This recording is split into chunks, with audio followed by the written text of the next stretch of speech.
Hola, buenas tardes. Mi nombre es Emiliano Cuna Rodríguez. Hoy vengo a presentarles lo que es un poco de el análisis de base de datos y sus implicaciones éticas. Vamos a empezar hablando acerca de un poquito lo que son los datos y cómo hay distintos tipos de datos. En primer lugar, vamos a tener los datos estructurados, que son datos dependientes de un modelo, de un modelo y residen en un campo fijo dentro de un solo registro. Por ejemplo, Excel es un excelente ejemplo acerca de esto. Son datos jerárquicos, necesitan una jerarquía y son fáciles de consultar. No tienen una gran complejidad porque son fáciles y rápidos. Datos no estructurados son un poco más complejos, no son fáciles de encajar en un modelo de datos debido a que no son específicos, pero sí tienen un contexto específico. Un ejemplo sería el correo electrónico o el lenguaje humano. El lenguaje natural, por otra parte, es un tipo especial de datos no estructurados que es difícil de procesar porque requiere conocimiento de técnicas lingüísticas y ciencias exactas. Nosotros lo hablamos muy normalmente porque pues llevamos toda la vida hablando con la gente, pero en realidad utilizamos técnicas complicadas como pueden ser el tono de voz, el lenguaje, el idioma, distintos dominios del lenguaje y pues es ambiguo. El lenguaje como tal es ambiguo por naturaleza, no es lo mismo lo que yo te puedo estar intentando decir a lo que tú estás percibiendo de mí. Y varía según la emoción también. El generado por máquina es información que se crea automático por un ordenador sin intervención humana. Un ejemplo claro, pues la inteligencia artificial. Es la base de herramientas altamente escalables. O sea, gracias a esta herramienta podemos, pues, la calculadora, por ejemplo. Antes, para calcular un dato, una persona normal o en promedio podría tardar entre, no sé, mucho tiempo. Y con la calculadora ahora es mucho más rápido. Basado en gráficos, que es apunta a la teoría de los gráficos matemáticos, es un resumen estructural y visual acerca del uso de datos. Un ejemplo sería amigos en Facebook. Audio y video, pues, son gráficos que podemos ver en computadoras. ¿Qué es el flujo de trabajo en la ciencia de datos? Pues es un conjunto de pasos que se sigue para transformar un conocimiento útil y aplicable en la toma de decisiones. Necesitamos generar este flujo de datos para poder generar una idea, por ejemplo, en el caso del lenguaje, ¿no? Entonces, ¿qué pasa? Hay una definición de un problema, que es establecer o preguntar una necesidad, una necesidad que se busca resolver. Luego, hay una recolección de datos. De esta necesidad, ¿qué datos nos interesan? ¿Qué datos podemos utilizar? ¿Qué datos podemos utilizar? Luego de esta recolección de datos los vamos a depurar y organizar para transformarlos en datos que sean utilizables, que nos interesen para el fin al que queremos utilizarlos. De estos datos que vamos a utilizar, los analizamos, hacemos un análisis exploratorio, que es describir ciertos patrones y tendencias, relaciones iniciales para poder complementar el mensaje. Y lo moldeamos entre algoritmos, que es aplicar técnicas estadísticas o de aprendizaje autónomo.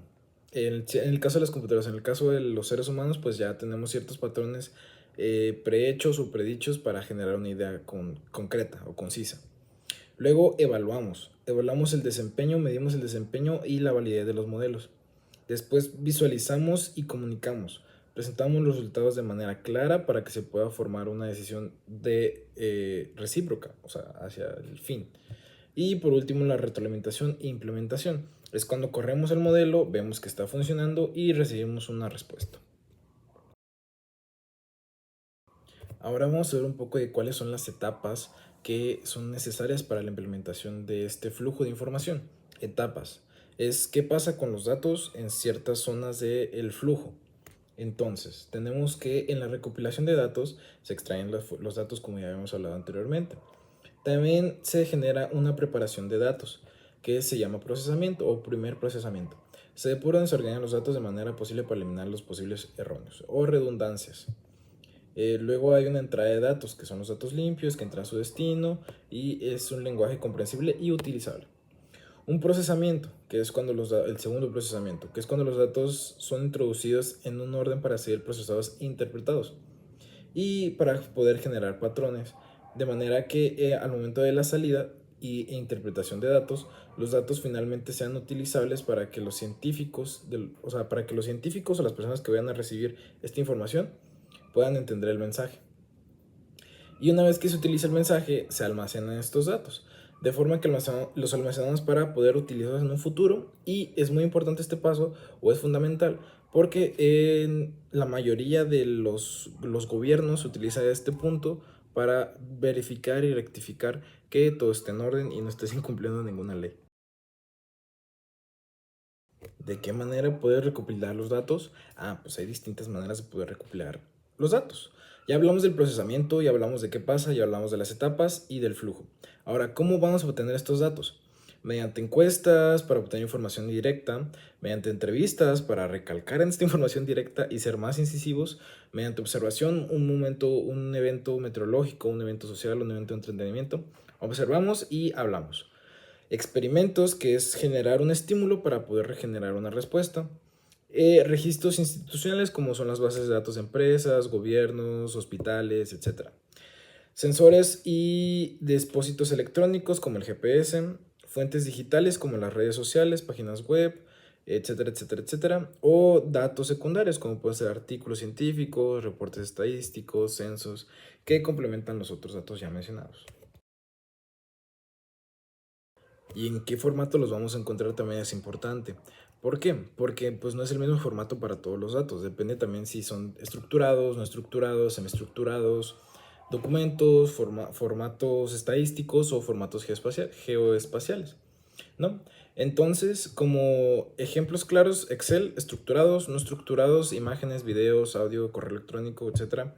Semiestructurados con cierta organización flexible, HTML, Jackson, XML, para documentos PDF, documento Word, documento en presentaciones, slides, Canva.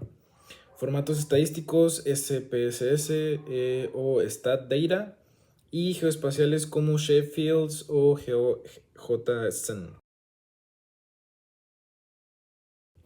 Ahora, como ya hablamos de lo anterior de cómo se va el formato, ahora tenemos que ver cómo se van a almacenar los datos o de qué manera se van a almacenar. Y les puse un ejemplo comparativo para que puedan verlo de manera más directa en beneficio o riesgo, ¿no? Entonces, tenemos las bases relacionales, que son organizaciones en tablas y filas como Excel, y columnas, que son seguras, rápidas, sencillas.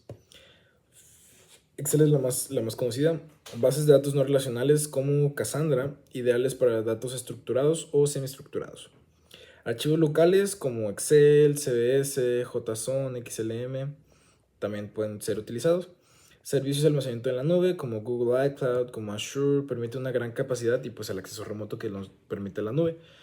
Data Warehouse, que es repositorios centralizados para el análisis masivo, y Data Lakes, que son almacenamientos de datos en bruto, estructurados y no estructurados para su utilización. Y dispositivos físicos, como pueden ser USB, hardware, memorias en general. Ahora vamos a hablar un poco de la ética, que es, en mi opinión, el punto más importante de todo lo que he hablado. En los aspectos éticos tenemos que la calidad y la representatividad de los datos son sumamente importantes. Son válidos los datos para ciertos grupos de personas, se utilizan para ser excluidos deliberadamente, son todos los datos. Necesitamos tener más seguridad y menos sesgo de información al momento de utilizar los datos. Para eso mismo necesitamos o requerimos de algoritmos de precisión o integridad de los algoritmos. ¿Qué sucede si un algoritmo se traduce en condiciones de sesgo de género? O si un sistema jurisdiccional toma decisiones basadas en datos criminales sesgados. La ética implica grandes, amplios espectros de sesgo. Es complicado.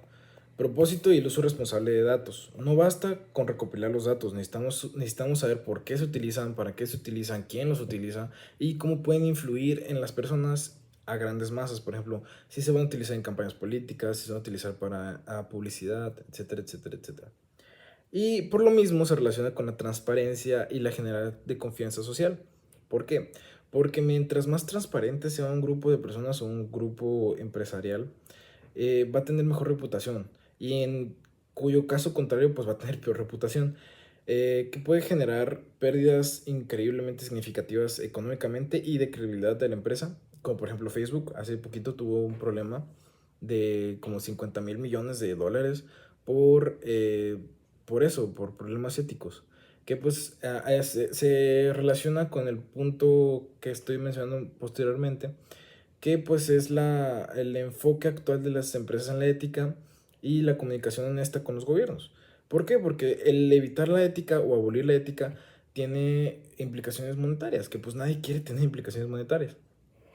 El enfoque actual de las empresas en la ética nos comenta que el 13% de las empresas utilizan los datos de manera ética. Es muy poquito y necesitamos pues que se aumente ese número, ¿no? También la privacidad no es suficiente. Necesitamos pilares de confianza un poquito mayores para tener confianza en que nuestros datos son seguros. Necesitamos calidad y precisión de los datos, seguridad y protección, integridad en el uso, más allá de la normativa y la comunicación honesta de los gobiernos. Necesitamos leyes que nos avalen a niveles más grandes.